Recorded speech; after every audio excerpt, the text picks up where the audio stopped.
time it felt right drinking cherry wine with you. I just wanted to own it, just wanted to take the time, learn all the things that I could about you. Now it's such a mess here, oh we are just stressed here, used to be so easy with you.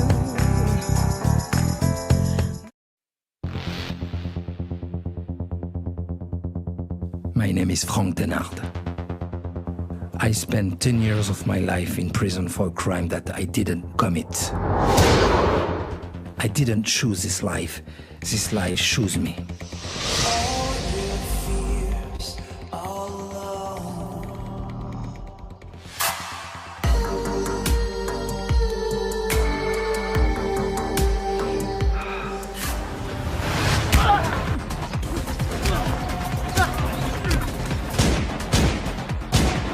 I think I know you.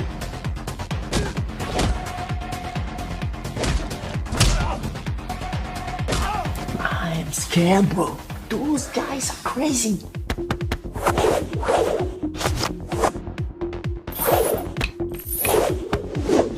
You have to find the path to redemption. Do you know Malik Delabie? We will find the truth about what happened. Malik is a dangerous gangster and... Who are you? I still don't understand why you got problem with him. We've got your friend Mike, so don't be stupid. No police. We'll tell you when and where to come. Alone. I have things to finish before dying.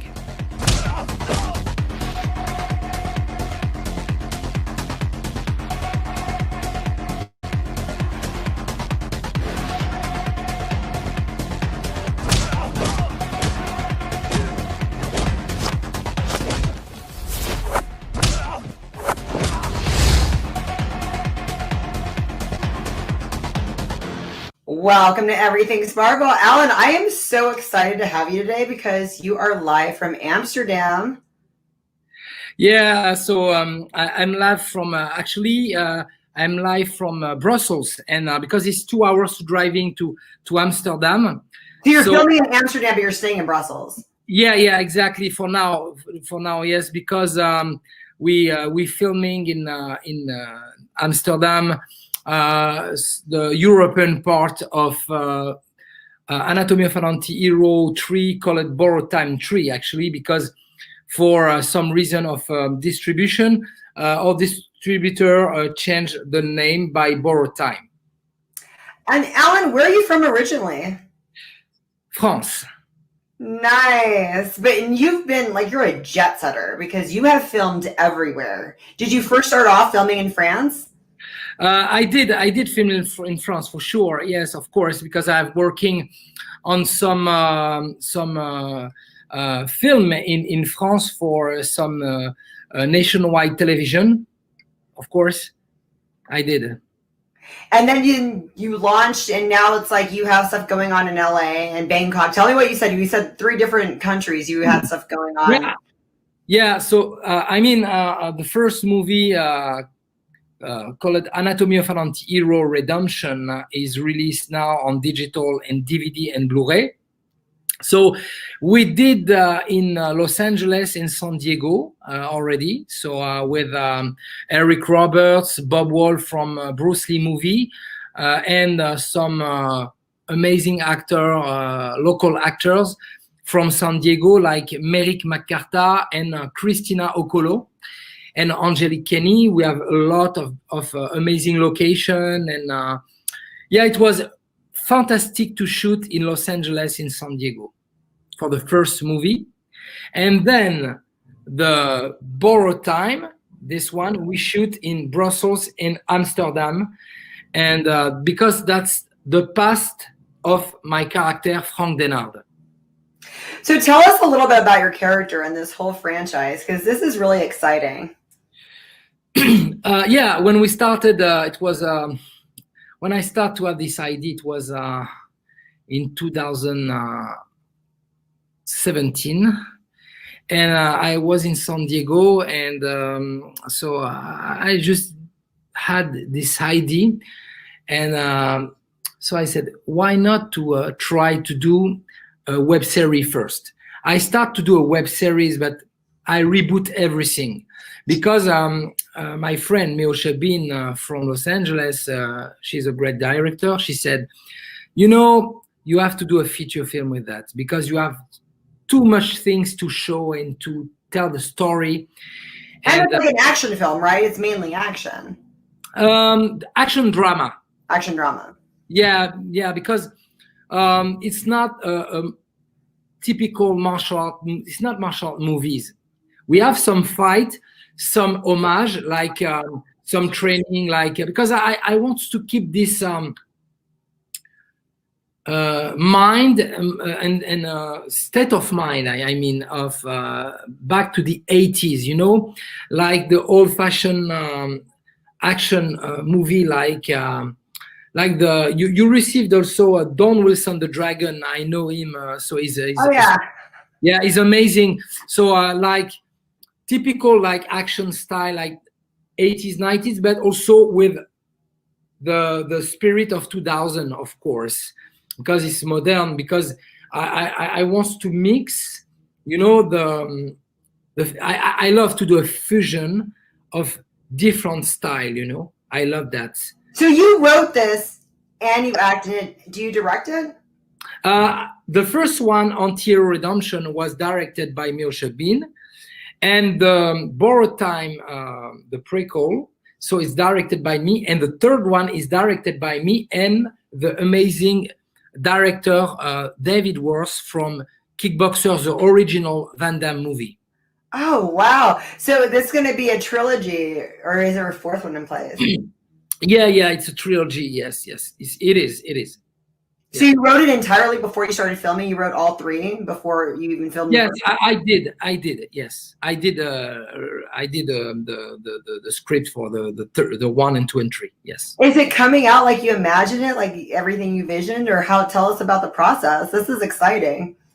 You know, yeah, it's very excited because I mean, when you create something, especially what you are inside you, so you put something directly from your heart, you know. So it's of course it's not the real life. It's just a movie, but you can create a world beside the reality, you know. So it's very amazing. So when I create my character called Frank Denard, I want a character very different than me, you know, very naive. I'm not naive. Very like more sensitive. I am sensitive, but not on the same way like he is, you know. So it's very different. Very different. It's like you can. When I saw the for the first time on big screen, because we did a movie premiere in LA and also in Europe, private screening, I was completely shocked and I said, I recognize my face, but it's not me. It's like somebody take my, you know, my body. It's not my state of mind. You know, it was crazy and. It's magical. I mean, when you create something, it's like a baby, you know. It's your baby, you know. Well, and so this character you created, it's a little bit about you, but then a little bit different. Tell us about, you know, is he more adventurous, or how is Frank different than? I mean, it's hopeless hope. You know, it's hopeless hope. You know, so that's the guy. The guy. He didn't commit a crime. He was. In jail for 10 years because something happened to him, and I don't want to spoil too much. That doesn't seem like he'd be sensitive. It seems he'd be really tough, like really like. He is tough, but he's on a hurry, you know, like he is on borrowed time because he know that.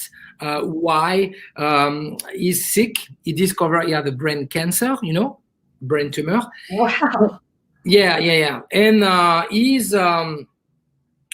time is running out, you know.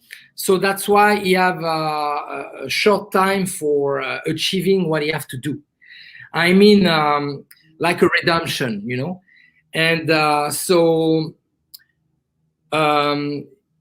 this strange doctor, give him his last chance with a new treatment, but he treat with the devil, because it's like a secret agency behind, and he's like genuine pigs, for them. So that's why he will discover this later, and he have to find love again, because he's a romantic guy, but he lost his girlfriend because he was in jail for 10 years, and then for a crime who didn't commit. And when he was released from prison, everything around him changed. 10 years, so time changed. So he have to adapt himself to this new world. Where was he in prison at? What country? It was in Europe. Okay, so but you filmed it in the United States, but it's supposed to be based in Europe? Yeah, because when we start to do the first one, he was just out of jail. And so in the beginning of the movie, you can see a little bit in Europe. Very okay. So he asked America to get some... Very little bit.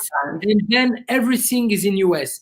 For the prequel, yes, everything is in Europe, because that's the past. Right. You show how he was flying to the US, and you understand more the process. And the part 3 is gonna be also the final act. Is like you will discover a lot of things, the truth, what is behind. And I don't want to spoil, but it's very dramatic. It's not like people. It's not you don't need to expect like it's like always fight, bam, bam, bam, bam. No, we have fight, of course, because we have some great fighter inside. Like for the prequel, we have Silvio Simac from from Unleash, and we have also the Tongpo boxer. So he play on this movie too, and of course we have the two brother. Mandylor, Costas and Luis Mandylor, and it's an honor for me to working with those amazing actors. And I have also Eric Roberts for the first one, but I cannot spoil some surprise I will have for the last one, because we have some surprise, and people will be very happy with it. Alan, do you do your own stunts? What is that? You do your own stunts in these films? Yeah. I am a black belt on karate, traditional karate, and also 2 degree of full contact kickboxing, and I'm twice European champion of nunchaku. Wow, that's so impressive. What were some of the challenges having to film this in all these different locations? Because there's all these different rules, like when you film in the US or when you film in Amsterdam. Was it hard to get your permits and just all of that? I mean, that had to be a challenge. Yeah. It's crazy. Everything is very hard, and especially for indie film. So, but we have to adapt, and especially now with the problem with COVID. COVID make everything slow now on the business. Like example, otherwise I will have already finished the third movie, but. Right. But actually, I'm very happy because we have already edited 44 minutes of the film of the part 3. So we have to shoot the half, the other half in Thailand, and also in Los Angeles, because we have to.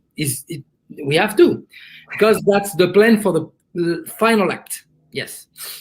So what are some other films you did? You started your career in France, and then after that, where did you go? What are some things we could see you in? I started in France, of course, in Europe, but I get the chance to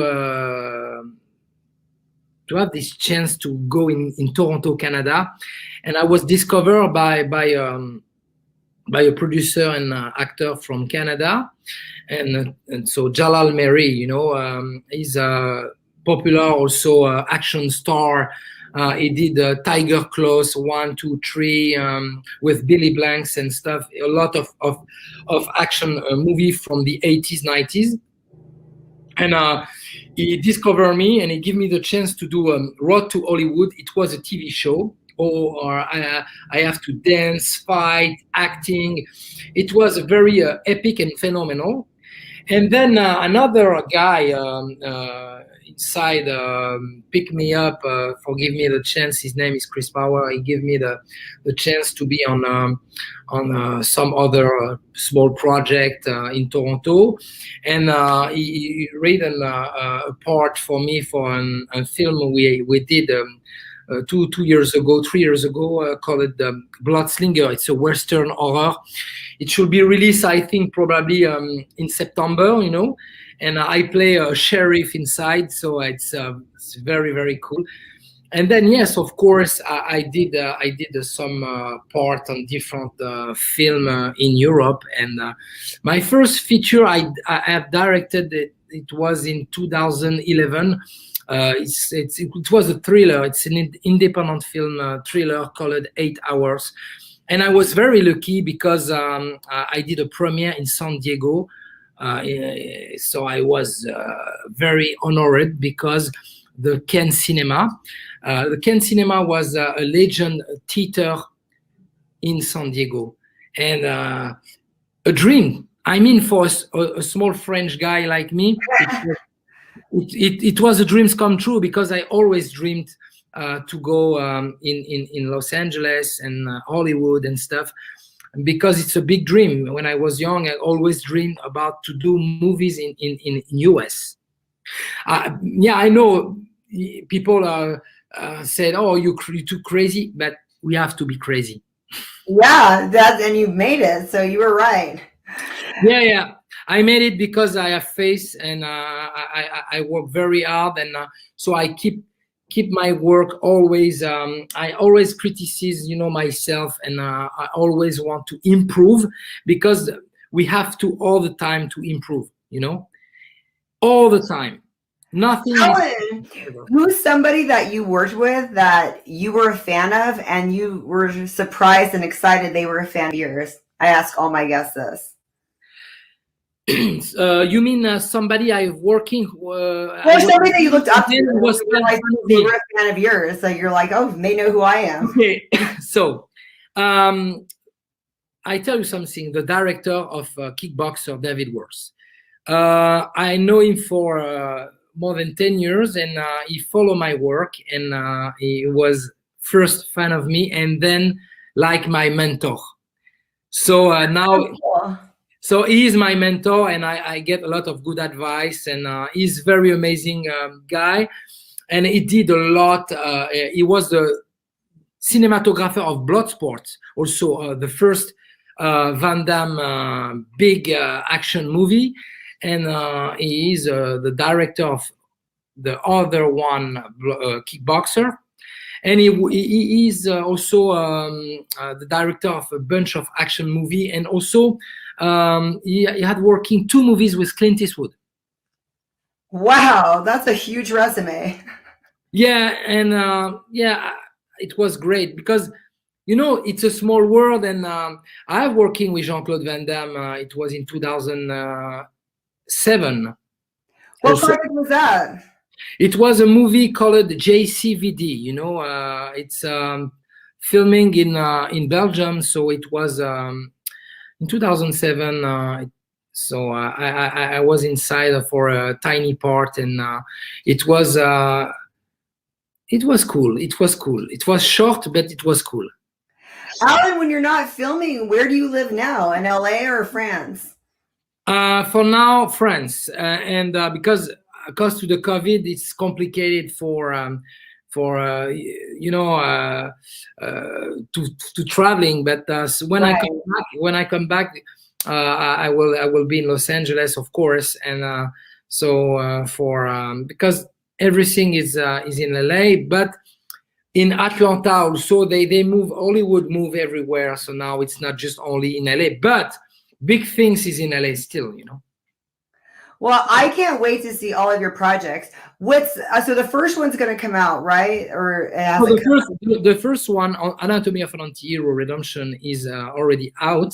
So on? you can see on Amazon Prime, Okay. Voodoo, Amazon Prime, Voodoo, Spectrum, DirecTV, Opla, and you can also order the DVD and Blu-ray, so online. And the prequel Borrowed Time will be released soon.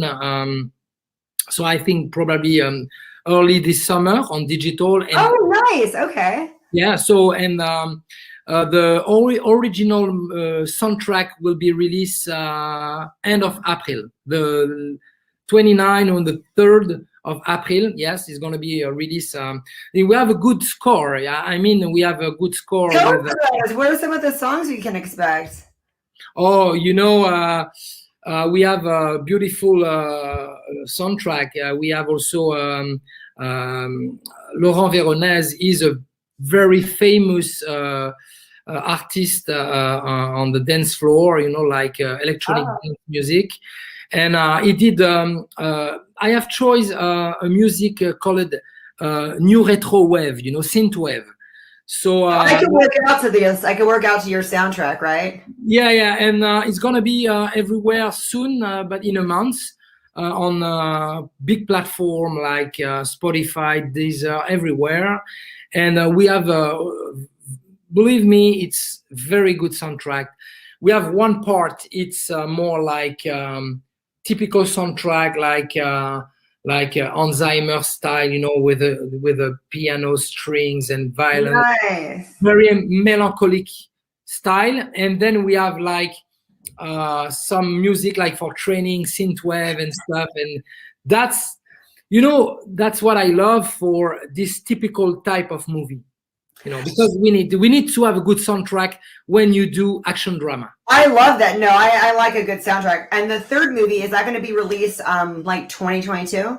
Yeah, of course. And we will have, believe me, we will have a very amazing soundtrack too, because we have already talked about what we have to do and what we need to do to have a better, because I want to, it's like that, you know, Anti-Hero Redemption, Borrowed Time, and Borrowed Time 3. It's like elevator, you know, you step by step, because you improve. The best things you have to do, it's always improve. Because if you said, oh, it's okay now, no, never. You have to all the time to improve, because it's not, you know, it's not finished yet. You know, you have to all the time. Well, I'm excited about this because a lot of times people, they put out a good movie and then because it does well, they do the sequel. This you had the whole vision for, so the last one might be the best one, and that's rare. Usually people always want the first one. I think to be honest, it's not because it's my project, but I think people will be surprised of the last part. You know, they will be like, you know, indie film, it's very tough, you know, because we don't have the same budget like blockbuster. Oh, yeah. We don't have that, but we have artistic vision, because blockbuster, sometimes you have money for VFX, big explosion, like blah blah blah, you know. Also, of course, the distribution is put more of impact of marketing, of course, because they have more budget. Right. But sometimes indie film can get a lot of attention because you put more your heart and your artistic vision. And this is your baby, so it's going to be really good. You're in charge of your baby. Yeah, of course. It's very phenomenal, and I didn't expect. First of all, I didn't expect to do 3. You know, because I remember when I finished the first one, I said, oh, what is the next? I've already think about another project, but I don't know, for some reason I come back to that. I said, no, I have too much things to spread, you know, like to show to it. No, I cannot leave my project like that, you know. I love that. Alan, thank you so much for coming on my show today. This was a treat. I love it, and I can't wait to see this. Yes, thank you very much. I appreciate it, and stay tuned. And yeah, it's always good to share love and passion. And I would love to say thank you so much for inviting me to your show, of course. And so I would love to say thank you to also my cast and crew. And I love you guys, and you are phenomenal. Without you, I will not be able to do what I do now. And so thank you so much.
Welcome to Everything Sparkle. With us, we have Debra. And Debra, I am so fascinated to hear everything that you do and how long you've been a festival director. Well, I started or co-founded the Long Island International Film Expo, also known as LIFE. We're going into our 24th year this July.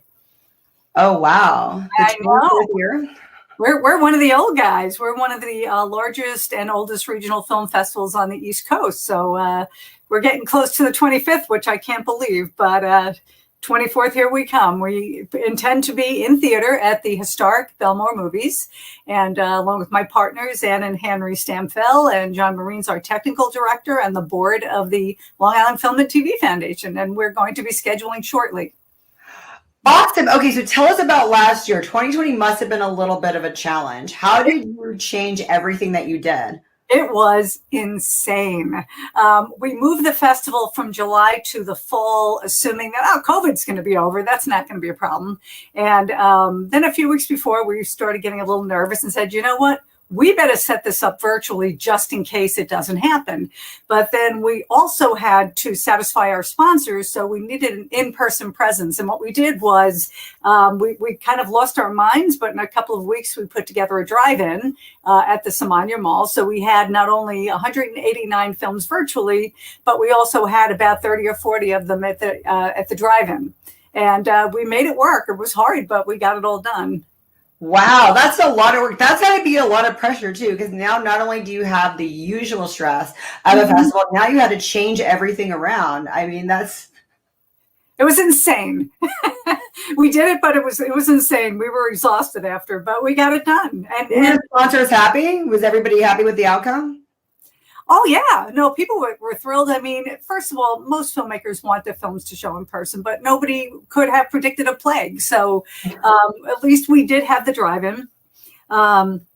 People were very understanding. I think there was only 2 films who couldn't show virtually because they had distribution deals. They were not allowed to show virtually, excuse me. But got my hot chocolate, 1 second. I got my Pepsi Zero Sugar. So I got my mushroom hot cocoa here. Anyway, so they were very happy with it. People were very thankful. They knew that this was just really kind of an insane thing to do. And because a lot of people are an alumni and a lot of people who aren't alumni have come to the festival in the past, they kind of know that we always do the best we can and we always do it for them. So really people were nothing but thankful. So we're glad. Debra, how many festivals are you in charge of in a year? Well, the only festivals that I'm in charge of is the Long Island International Film Expo, and we also have a sister festival called Scared for Your Life, LIIFE, which is a horror festival. The moment it came out of your mouth, I already knew. So that's basically run at this point by Anthony Labriola, who is one of our board members, and he has a few members underneath him. And so really it's only those two during the year. But then I have my own films in other film festivals. So it kind of seems to be a year-round festival life for me. When do you have time for your own films? It's hard, but I do it. We shot, I want to say 3 days during the pandemic. I shot a film for another writer called Fourth Row Center. I shot another episode of my series, Couple of Guys. I know there was something else in there. I know my business partner and husband, John Marine, he shot a series called Manhattan South. He shot I know he shot a couple of other things, Midlife Confessions and a few other projects for other writers and directors. So we were pretty busy, but we did everything very safely. Even though we had moved to stage 4, we kept at stage 2 regulations, which meant 10 people or less on set. So we were only doing smaller things. We weren't really eager to do large things because, plague. So we really did basically the best we can. And one thing that worked for me during the pandemic was the fact that I started off the pandemic with 8 projects in post, and I only have 2 left. So I spent, even though I couldn't film as much as I generally do, I spent a lot of time getting a lot of projects done, and I'm about 2 weeks away from finishing my feature, The Only Woman in the World. We're doing some ADR right now, and I'm on the 3rd episode of Couple of Guys, so those will be done very soon. And then I'm shooting another project in about a month. So what a blessing that you had those in post. I mean, wow. Oh yes, absolutely. I still have 6 of them not done yet, because of other work. So it forced me to sit down and continue working on these. So and all that fun work that you do in post, right? No, I don't like post. I do not like post at all. I mean, sarcastic. It's like that's the worst part, huh? It really is. It really is. But, then you have the thing finally done and it's like, okay, let's move on and do something else. So I'm also on contract to write a Christmas feature for somebody. So I can't wait till that comes through and then I can jump into writing that. So do you do everything? Do you do writing, producing, and directing or just? Yeah, I do. I do it all. I consider myself, first and foremost, I am a writer. And then I also direct because people can hire me to direct, but mostly it's my own projects. But I also write some projects that other people may end up directing because I'm selling it. And also I produce, but I tend to now only produce my own projects or step in a little bit for producing for other people's. But I used to be straight on producer. And I decided I really didn't want to do that anymore. I want to stick to the creative end of it. So I will help somebody get their film made, but I don't want to be the straight out producer anymore. Yeah, that's a lot of work. And you're already doing so much. What about acting? Are you ever in front of the camera? I actually have been. I do not necessarily consider myself an actor. That was what I wanted to be. I had originally gone to college for that. And after a semester realized I have bills to pay. So that's like not going to happen. And so I went into business and it really was a smart move for me in particular. And then as I was running the Nassau County Film Office, which I created almost 33 years ago. You created it? I created it and I ran it through 4 administrations. I only just recently left because I don't have enough time for my own film projects. But so I was working at the film office and a filmmaker who I'd met through the festival called me up and said, look, I would really love you to do this role for me. I'm like, well, I haven't acted in a long time. He goes, no, you have to come do it. And I went and auditioned and I had a small role in it. And then that happened a couple of times after that over the years. And about 4 years ago, I got an email from actually a Facebook message from a director, Joey Felipe. And I'm only half looking at it because I'm working and I'm just, he said something, I know you write and direct. Do you also act? And I said, yeah, I act and I'm working.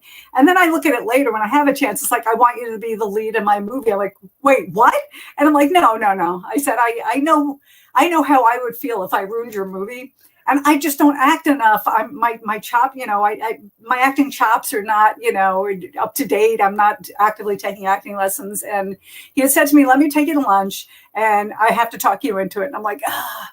So I met him for lunch, and he told me the story, and it was something that I'm very much into. And I said, well, why me? Why not? I can give you like 30 other actors that fit the same description that are working. And he said, because I had a dream that it had to be you, and it has to be you. So I said, well, let me think about it. And you know, it took me like a week or so, and I kind of did miss acting. And I said, look, I'll do it, but I can't memorize 6 pages of dialogue in a week. I said, so if you got a month and you're willing to wait for me on this, I'll do it for you. And he agreed. And I had so much fun. So we did this. It was a pilot called Birr, B-I-R-R. And what happened is after we did the pilot and we had the trailer, and I had never seen it yet, we have another meeting a couple months after that. And he goes, I showed it to somebody, a connection he had. And he said, they're willing to give me the money to do it with all names. I'm like, because they saw what we did. And I'm like, do it. He goes, no, I want you to lead. I said, Joey, if they're going to give you money, I will give you a name. Seriously. You know, so he ended up, you know, I think they're in post on that right now. So what's it called now? What's the final title? Is it still Birr? It's still going to be Birr. I'm not sure what they're doing with it right now. But as I did say, I knew they were in post, and I did get him some names. I know Sean Young was in it. I got him Robert Clohessy and Sal Rodendino. So you got some Blue Bloods people. You got Sean Young, who's an icon from Blade Runner. And I had picked up a few other names for him. And, you know, so now it's post. We'll see what happens with it. But it was fun to do it. And I just told my husband recently, I said, you know what? I'm not averse to actually taking acting lessons again. I don't want to go out and audition, but if there's something I want to do, I want to know that I'm in the swim. You know, I want to know that I'm not rusty anymore. And, you know, if I want to jump into something, I will. But mostly I'm behind the camera. Did it help you a little bit with your role behind the camera, with your writing, having that experience of having to act for it? Sure, because I did act in the past, and I think that's what really helps me write believable dialogue. Because as I'm writing it, I will literally be all the characters, you know, and luckily nobody's locked me up yet. But, you know, I will make sure that as I'm doing it, it's okay, this makes sense. No, this person wouldn't say that. And it really helps me, you know, to write something that I know the actor is going to be able to do well. And another thing I do as a writer, a lot of times I write with the actors I want in mind. And even if I don't actually end up using that actor, I will take facets of the actor's personality and build that into the role. So it's so natural for them when they do it. It's still the character I wrote, but there's part of them in it. And that's why my actors do really well in my films. I make it very believable. So what's an example? Can you give us an example of a project you wrote with an actor in mind? Yeah, let me think. Okay, I'm doing a series called Couple of Guys, and one of the two leads are Sal Rodendino, who's got a regular recurring role on Billions, and Lucas Hassel, who just had 5 or 6 days on the blacklist. And Lucas has got a very interesting personality. He's a great actor, but he's got this thing, like if he goes to a hotel and there's a Bible in a hotel room, he'll bring it down and say, I didn't ask for this here. And I built that kind of quirky personality into the role of John, who he plays. And so he'll read this and he'll just laugh and go, oh my God, that's so me. You know some of these actors personally, so you really wrote it to like their person, not even their shtick. You wrote it to like, that's awesome. Yeah. And that's what I do. Or if I know, I did my first short film that I directed was a film called The Last Taxi Driver, which is on Amazon Prime. And I did it as an experiment. I had never directed my own film. I wanted to see what made directors crazy. And I wrote this little ditty, and I got Robert Clohessy, who plays Sergeant Gormley Lieutenant Gormley on Blue Bloods. And I wrote it to his personality because Bobby is just a crazy person. And once I wrote that, I said, you know what? It ended up winning at all these film festivals. I said, I really need to make this into a feature. And so I'm writing this character really according to the kind of person Clohessy is, he's a hilarious person. In fact, most of the jokes in the first movie, he just winged, you know, he knows that I'm okay with that. It's like, try it. If it works, it works. If it doesn't, we'll change it, you know? And that was really the success of the movie. A lot of it was his personality coming out in this irate taxi driver who is basically a taxi driver after the apocalypse when the only people left are zombies. But he is not giving up his taxi license. So I think I have to do that into a comedy feature. So what's your genre that you enjoy the most as far as writing goes? The funny thing is, it's so hard to brand my work because the first one was a zombie comedy. The second one, Leaving, was a very fantasy drama, very spiritual. The third one was a thriller by blood.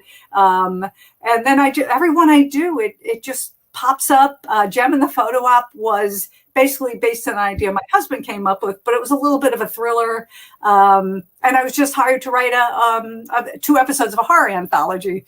So I will write almost really anything, but it has to be whatever speaks to me. If somebody wants to hire me, I've got to read the script, because if I don't feel it, I know I'm not going to be able to do a great job, and I'll just tell them to find somebody who it'll resonate with.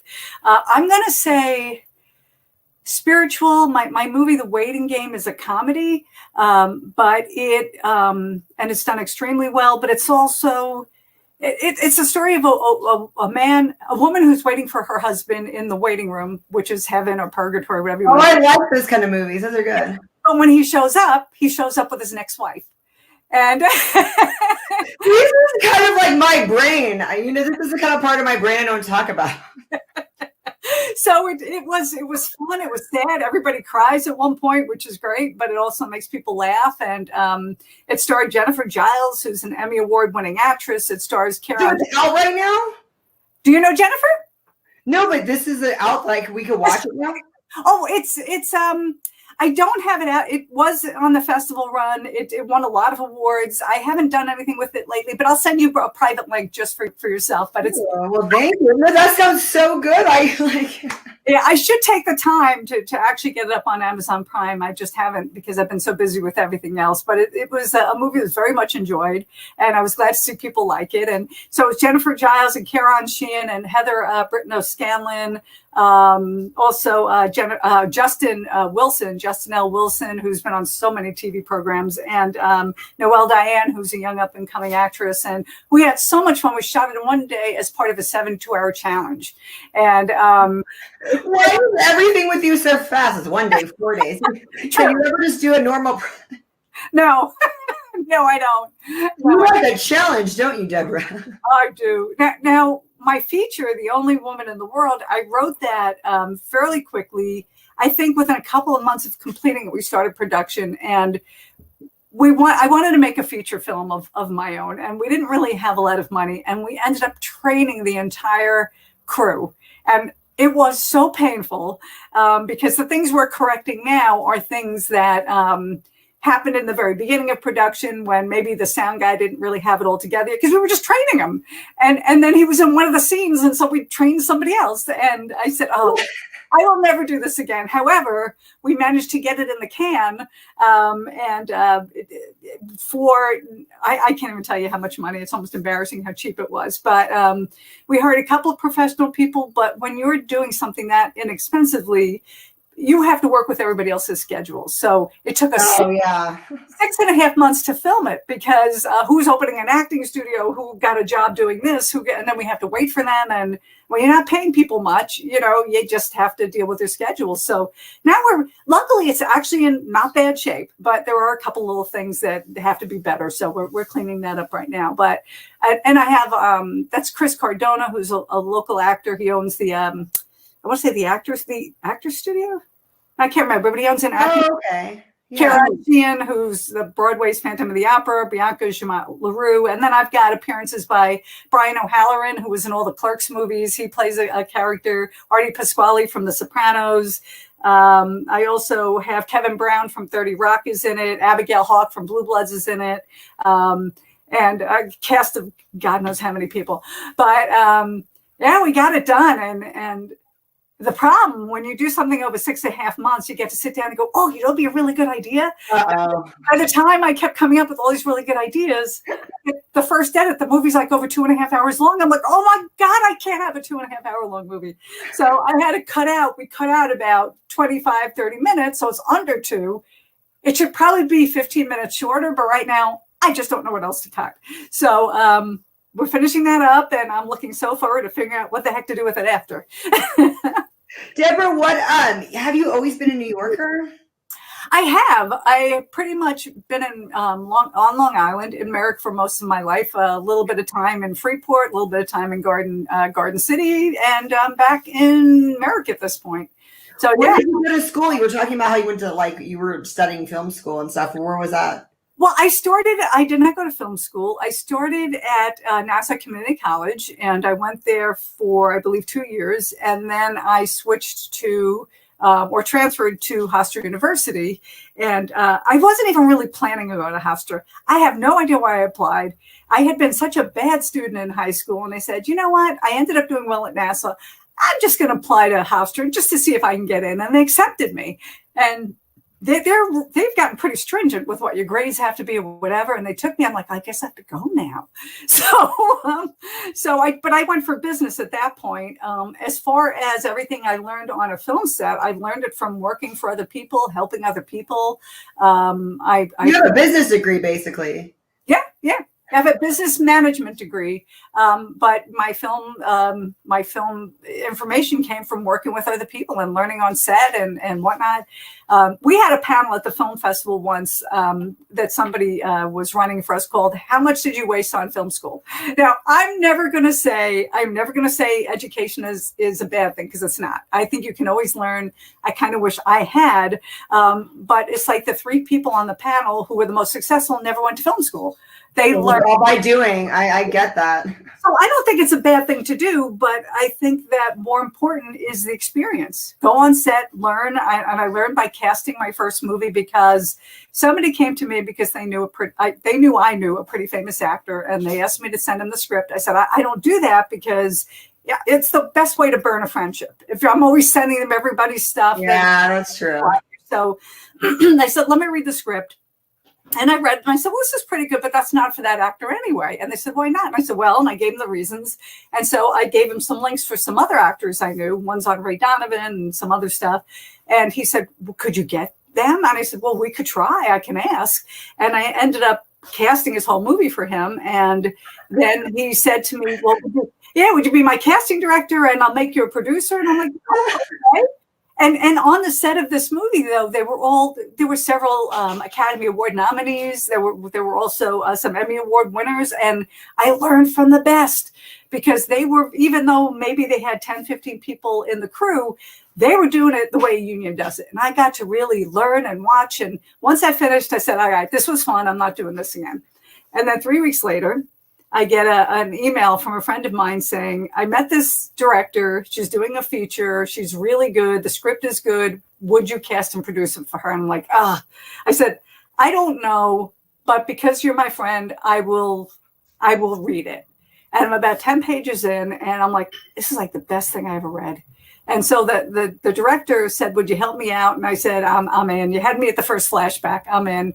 And the first movie was My Cross to Bear, director Peter Bongiorno, and the second one was a director called Christine Vertugian, and she made this movie called Living with the Dead, a love story, and it's really good. It was really good. And then Living with, how long ago was that one?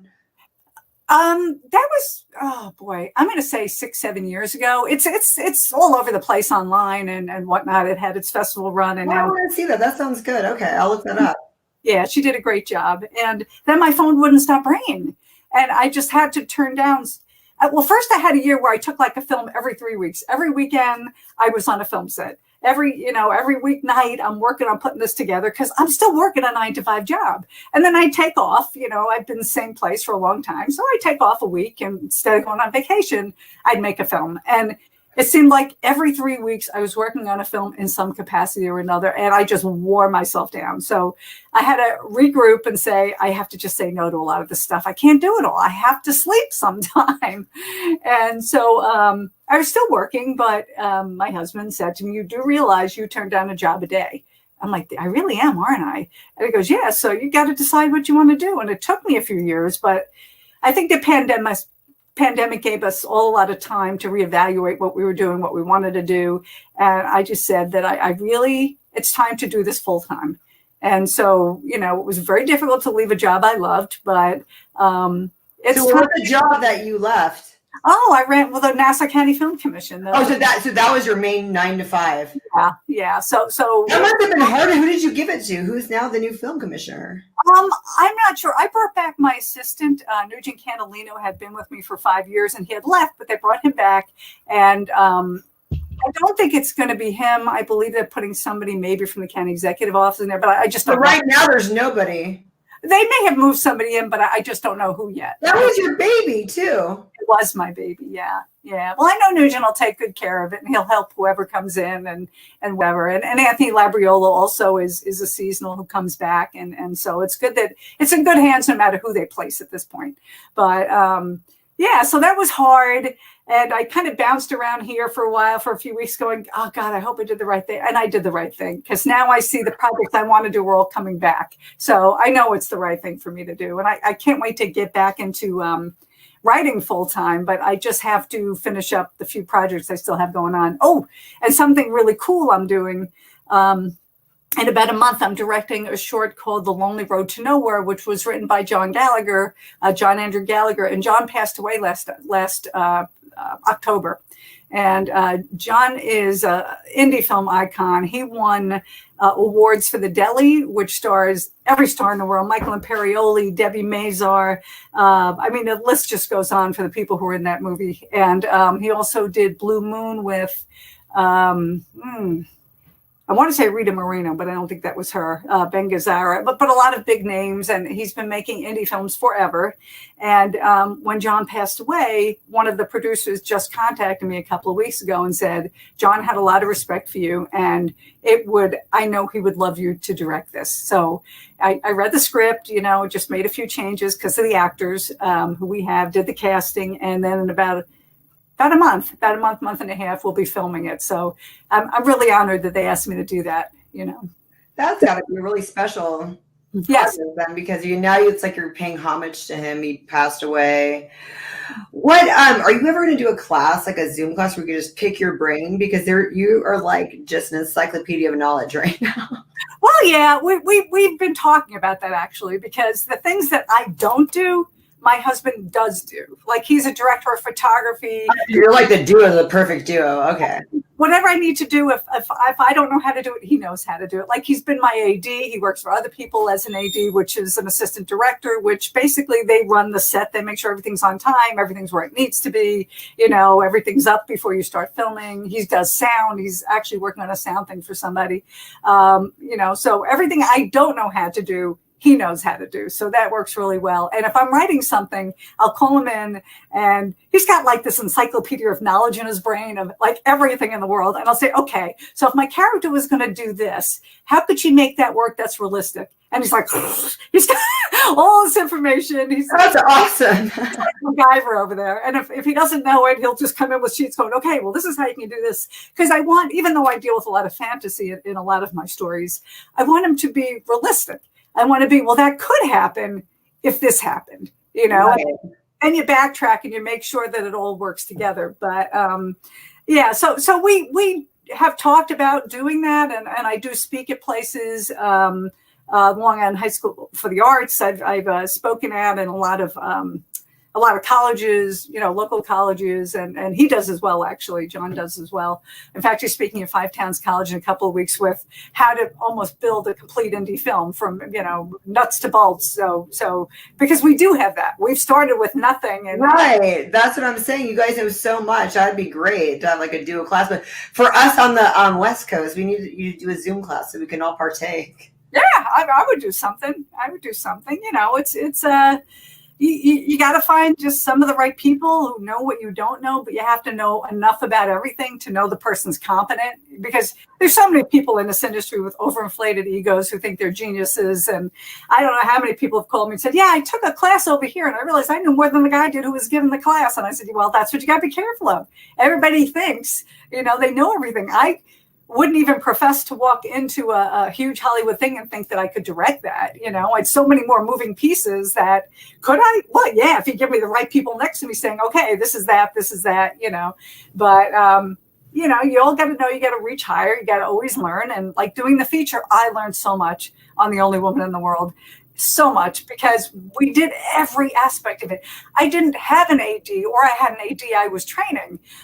So I had to learn how to teach her, to the things that she needed to do.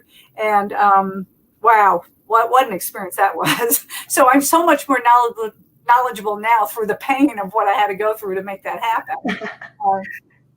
Debra, I asked my guests all this question. Who were you a fan of, like pretty much your whole life or growing up, that you were surprised in turn is a fan of yours? Oh, that's a good question. Somebody who's in turn a fan of mine. I don't want to be presumptuous.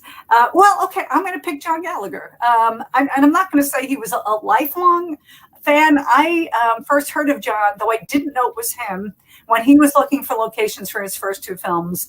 And I helped with locations, didn't really think much about it. And then at a film festival many years ago, I ran into John and I'm talking to him. I'm like, wait a minute, you're the director of those movies? I helped with locations. He goes, I know. He goes, I know you did. I spoke to you, but because I didn't know who he was. It just didn't click. And then we ran into each other at a film festival where we both won Best Director. One was for a short film, which was my film Leaving, and his was for another director of another category. And it was like, wow, to win next to you for both Best Directors, so cool.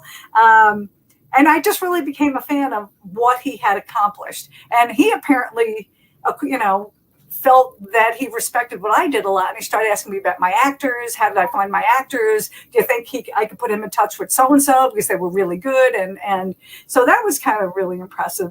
I don't know who's a fan of me. Okay, one of my favorite stories. I'm directing this movie called Chosen for another writer, a phenomenal movie. And I cast Kathy Moriarty, who was nominated for Academy Award for Raging Bull, and she was in Casper and a ton of other movies. She's a big star, and I cast her in this one movie. And we're sitting at the table discussing we're going to film this weekend, and there was a problem with one of the dates. Somebody on her end hadn't told her we had changed dates, but said they did tell her. So now I have to change dates quickly. And I'm on the computer and the phone, and she's on one end of the table. And I'm calling all those people to make sure everybody can make these dates. And all of a sudden I hang up and everybody's staring at me. I'm like, what? What did I miss? And my friend kicks me on the table. She goes, did you even hear what she said? I said, no, I'm working, trying to pull this film together. And she said that you will always get the best people because all the best people want to work for you. And I went, what? Thank you. I don't know where that came from, but apparently she had been hearing about me and, so. Not because you get things done and you don't take a breath. You just do everything. You do so much. Yeah. I mean, it's very important to me, a couple of things. And one is if I say I'm going to do something, whatever it takes, I'm going to do it. And it's not all that many people that do the same thing. They'll say they're going to do something, you never hear from them again. So it's that, and my honesty and my integrity is very, very important to me. And so much so that one director I worked for at one point had me hire all these people and then decide I don't want these people called. You call somebody else. And I'm like, you promised them this role. And they said, yeah, but I can get so-and-so for free. And I'm like, and it was 2 actors that were working for like minimum, which I think is $125 a day. I'm like, I'll pay them. Because I'm like, I'm not going to hire these people. And then, you told me to. And now for $250, I'll freaking pay them. And I paid them for my own money just because you hired them. Don't just, And Bill said, yeah, pay them. He made you pay them? I did. I paid them. I said, because I'm not going to, I understand that things can change. I can get a huge job and the production company, I could have so-and-so in line to start it. And they're like, well, we're making this decision. We want this person. Okay. Then I can understand that, but this was just a little minor thing. And it was just, they were trying to save a couple $100, made no sense. We're talking about a huge blockbuster and they want an A list, but I have a B+ list person and I have to change it depending on what it is. That's a different thing, So, but it's very important to me to keep my word. And that's one thing that people say why they like working with me is because when I say something, I mean it. And I'm not going to yes you to death. And if you ask my opinion, I'm going to try and be nice. But I'm not going to lie to you because that doesn't help any of us. I'm not going to tell you, oh my God, it's the worst thing I ever saw. I'm going to say, you know what? That's pretty good. The pacing, you should pick it up a little bit, or that's my opinion and it's only my opinion, or maybe that's just not my genre of movie to really comment on, which could be true. But I'm never gonna. So many people say, "Oh my God, it's the best thing ever!" And then you can't trust those people, because they're. Did you ever not like something that became a hit? Did I ever not like something that became a hit? I can't think of it offhand. I tend to be very generous with movies because I know how hard it is to take a movie. And even if a movie maybe doesn't have the best story, maybe it's just so gorgeous to look at that I don't care. Or maybe there's some continuity errors, but yet the story is so good. So I'm generally very generous with movies, especially, if they have a real quality of something in them. Something's to hit. I can't think of anything offhand. And I know certainly there's movies I don't like, though I can't think of those. But it depends when you watch something too. It's sometimes you watch something like The Newsroom from Aaron Sorkin. I'm a huge Aaron Sorkin fan. Loved it, everything about it, best show ever. And then we went back in time and watched The West Wing. I'm like, oh my God, it's great, perfect, wonderful. And then I go to watch Newsroom again, and I'm like, wow, West Wing was so much better than this. And now I can't enjoy that as much as I did the first time because I saw something so much better by the same director, same right. writer. So, it's sometimes it's you learn more. And so something that would have been acceptable in the past, you see the errors. And filmmakers by far are way worse on any kind of film than the audience. And that's something I've had to actually really start working on, is the fact that my voice is my voice. And maybe technically that person's a better writer. But he doesn't have my voice, and his heart isn't going to come out in his work like mine does with mine. It's not, right.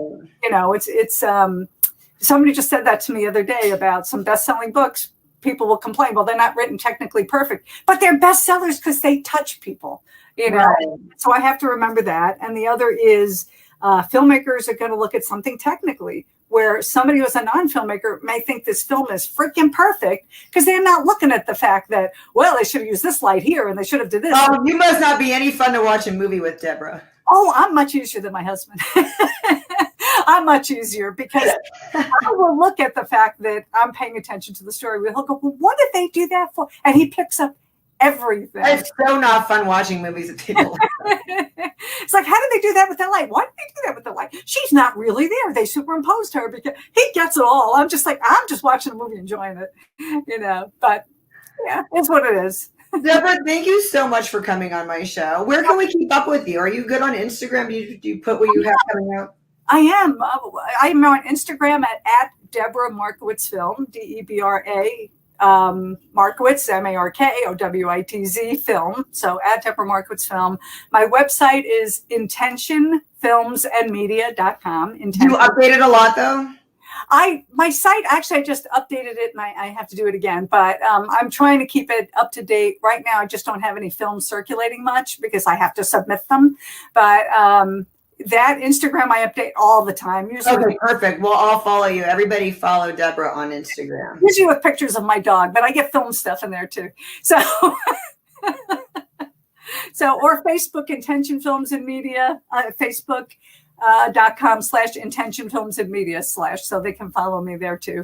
But yes, I update more than I do my website.